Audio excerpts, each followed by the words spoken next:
आयुष्मान हो, yes sure. आपके आशीर्वाद ही हमारे लिए सबसे बड़ी बात है। और आप ऐसे ही धर्म कार्य करते रहे आजीवन। आप इसे लोगों आपको हमारी तरफ से शुभकामनाएं। बहुत बहुत शुभकामनाएं। जी। और ऐसे हमारे लिए तन मन धन से कोई भी जरूरत हो, मैं हमेशा खड़ा हूँ। एक युवा टीम को बोल देना, मैं यहीं के भी होगा, मैं हाजिर हो जाऊंगा। मेरा काम आप जो बोलोगे मैं कर दूंगा देव भाई, बराबर है। आप लोगों का सहयोग रहा तो बहुत जल्दी दोबारा से प्रस्थान होगा अपना। नहीं सर, जनवरी हम आएंगे आपको मिलने के लिए। और यहाँ कथा का प्रोग्राम बन ही रहा है, वैसे विचार बना ही रहे हैं। और गौ कथा विशेषकर प्रचार होगा। हाँ, गोधन वायुधन ब्राह्मण धन सबका विचित्र जय जय दादा सितारे से एक और होगी ना माला। आप भी कर दो इनका। हाँ बिल्कुल वही को पहला कर लो।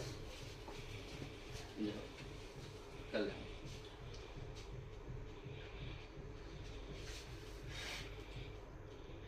फोटा ले लीजिए। जय जय दादा परशुराम। जय जय परशुराम, जय जय परशुराम। बोलो गौ माता की जय, विश्व का कल्याण करो। धर्म की जय हो। नर्स का नर्स हो। प्राणियों में सद्भावना हो, विश्व का कल्याण हो। नमः पार्वती पते हर हर महादेव। बहुत मजे आएगी। आशीर्वाद दीजिए योगी जी। योगी जी आपका